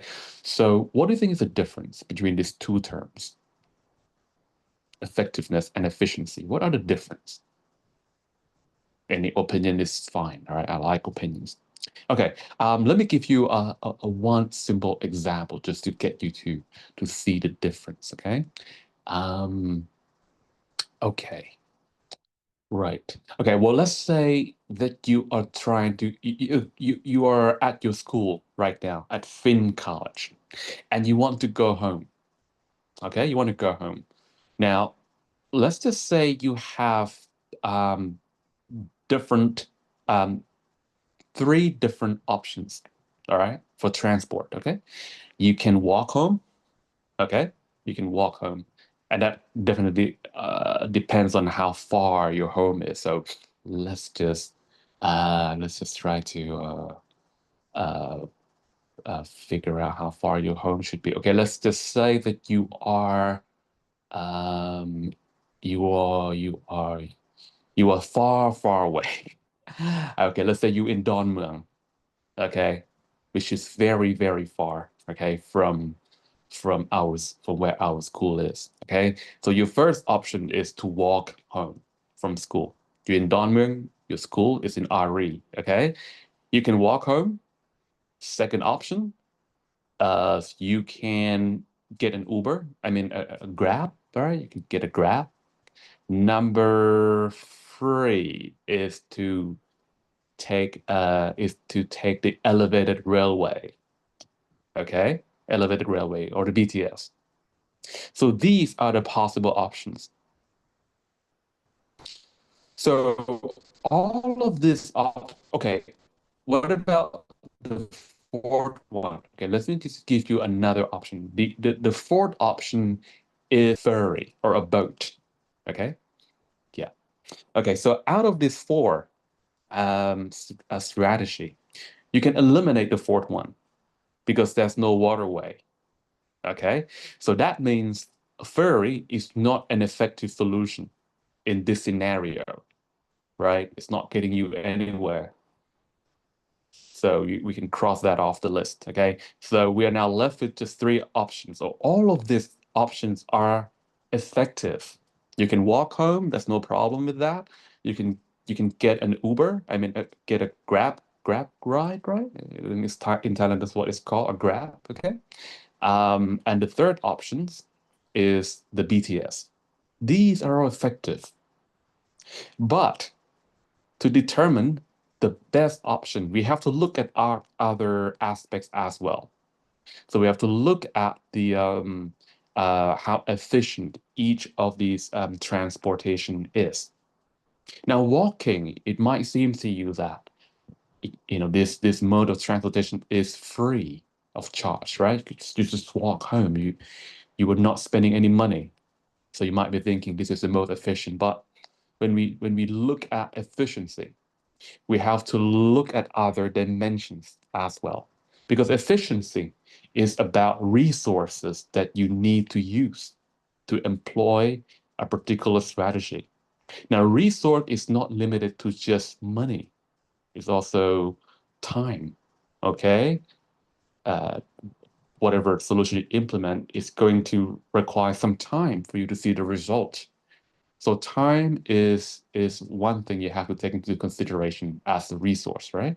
Money, no doubt about it. What else? Labor, right? You want to save labor. You don't want to use too much energy doing something. That's why we have electrical appliances in our house, because it saves our labor, right? Okay. So time, money, and labor, three things into consideration. Now you can say without thinking that walking is not very efficient, because while it saves you over money, it doesn't save you time and doesn't save you labor. Okay? So if you were to rate this on a scale from 0 to 10, I'll probably rate walking a 3. Okay, it's not passing. All right, okay. Next is a taxi or a Grab. All right, Uber. Okay. Well, what about this? What about this option? Well, it definitely saves your labor because you're not walking, right? You're not consuming your own energy. However, this method costs you a little bit of money. Okay. What about time? Well, it depends, right? It's not, it's not constant. Depending on the traffic, the time of the day. If you're going home, at 5 o'clock in the evening, when everyone is leaving their office, you're going to be in the traffic like everyone else. And the entire journey would take 1 or 2 hours. Okay. So, it might save your energy, doesn't save your time.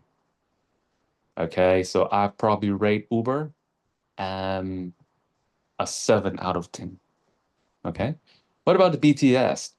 Well, the BTS, it because the time it takes to take you from one point to another does not have to depend on the traffic conditions. All right.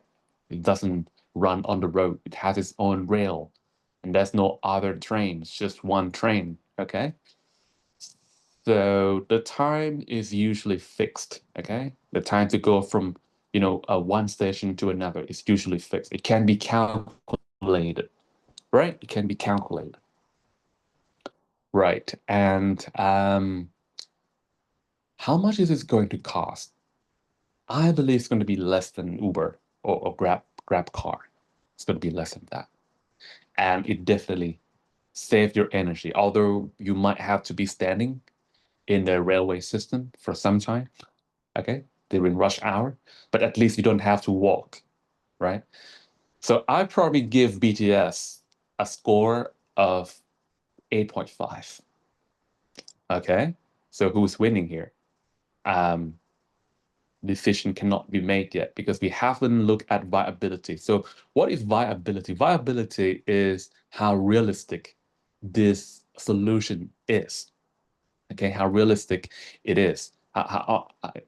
Can it really be implemented? Okay, is it going to cause any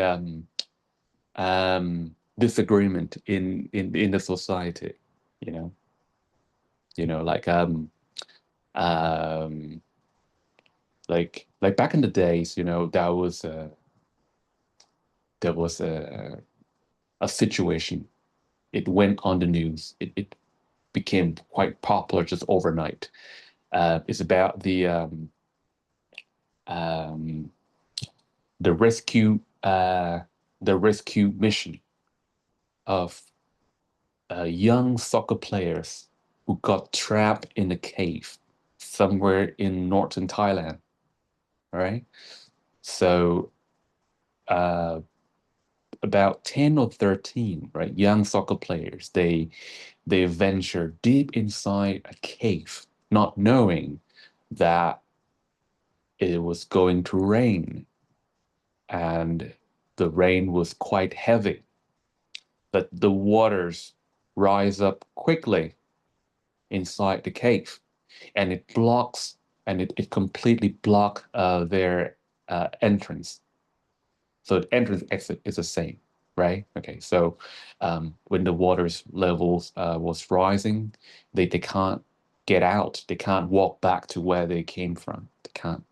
Okay, and there was no. I'm not sure if they carry any communication device with them. Okay, but even if they had carried some communication device, it would have blocked the signals anyway. So we have no idea where they were. Okay, and there were rescue attempts. I think one company in the United States was giving a suggestion that we can use an inflatable tube.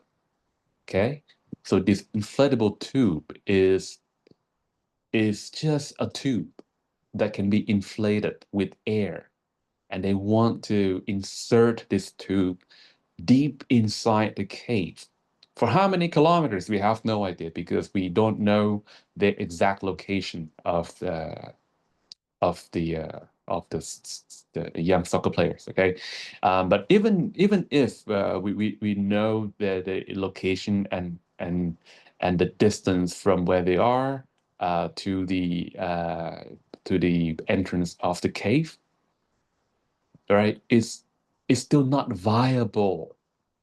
It's going to be a mega project, and the time that the time that it will take to um, perform this insertion of the inflatable tube inside the cave would be very long, to the point where the young boys might suffocate to death. Okay, could take months to make this happen. So of course it's possible, it's theoretically possible, but it's not viable, right? Okay, it's not viable. Now, okay, so a solution that is not viable, it's not practical, right? It's theoretically possible, but it cannot be done.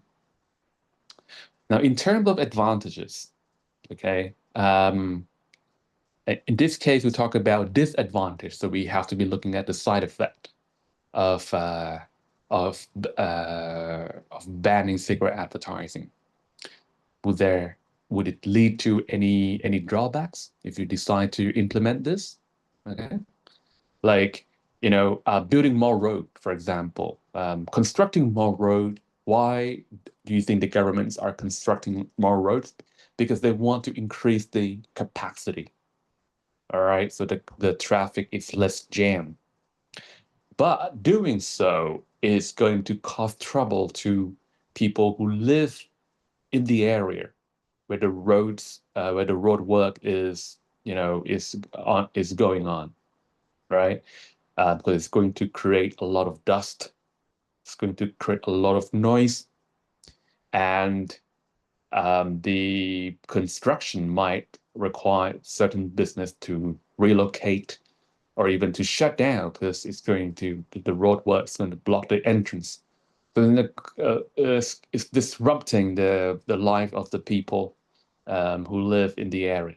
Okay, so that's the side effects of road construction. And of course, while the road work is being while the road is being constructed, the number of lanes will diminish. Okay, so while the road is being constructed, we will have a lot more congestion. Okay, yeah, and there's no guarantee that once the road work is finished, it will speed up the traffic. All right. Okay. Next, what are some of the better solutions? Completely ban nicotine products or make it harder for people to buy. Well, definitely. Yeah. Okay. Ban the products. Okay. Well, you can do that, but those who are already smokers might not like the idea. Okay. So yeah, I agree with you. If we want to stop this problem once and for all, then ban nicotine products, ban cigarettes. Okay. But if we just are targeting those who are young without affecting, you know, um, the adult smokers, then there might be some other solutions for that. Okay, but first of all, thank you very much, Pawaris, for sharing with us your opinions. All right, that's excellent. Okay, awesome. So, so far we have thought about ideas to uh, support the claim and ideas to reject the claim. Now, the next thing you have to ask yourself is, do you think these ideas will be enough for you to write an essay? Okay, to write a convincing essay. Okay, in most writing, being persuasive is not usually in the criteria, right? They don't say in the criteria, hey, in order to get good mark, your essay has to be persuasive. It's not clearly stated in the task rubric. It's not clearly stated, but it is assumed, right? It's always assumed that your writing is persuasive. It's kind of like handwriting. Yeah. Back in the day, when you take the IELTS exam, there's no computer. So we have to write our essay on a piece of paper. But they never say your handwriting should be nice, but it is assumed that your handwriting is good enough, is clear enough for the examiner to understand and appreciate your work, right? Okay. The same is true for, being persuasive. So based on this information, you have to ask yourself, is this persuasive enough? If you think it's persuasive enough, the next question is, do you think you will have enough content to meet Word's requirement? When you're writing an assignment, there's words requirements, right? 3,000 words, 2,000 words, 1,500 words. And there's usually 10% leeway, right? You can exceed 10%, not more than 10% of the requirements, or below 10% of the requirement. Okay. All right. So if you say you have to write 250 words for this, do you have enough content to do it? If you don't have enough content, if these ideas will not provide you with enough number of words, then we will have to explore a little more. Okay? So brainstorming is maybe it's not just about fighting the ideas to support and fighting ideas against. Maybe there's more to it. Okay? So in our next session, we're going to be looking at other areas where we can generate ideas apart from support and objection.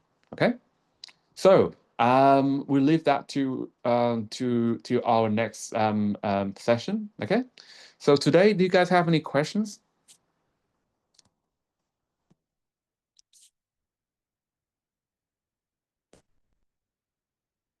Nope. Okay. All right. So thank you very much, especially Pawaris, for participating in our exercise today. And I'll see you next time.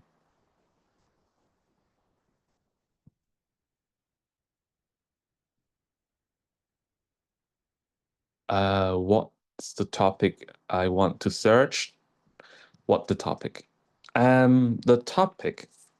What do you mean by that? I'm sorry. We are working on this. If your top, if if the questions is what you mean by the topic, this is the question, right? We are trying to answer this question, whether banning cigarette advertising is effective enough to stop young people from becoming addicted to nicotine, right? That's the topic, okay?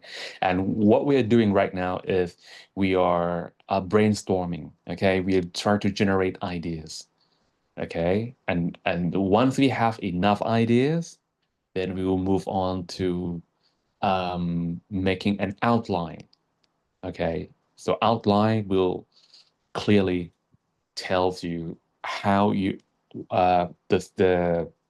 it will show the basic layout of what your essay will look like, okay? And you will know every steps you have to do, what you have to do first, what you have to do next, okay? How you're going to finish your essay. Yeah. All right, okay. So if you guys don't have any questions, feel free to leave and I'll see you next time. Thank you.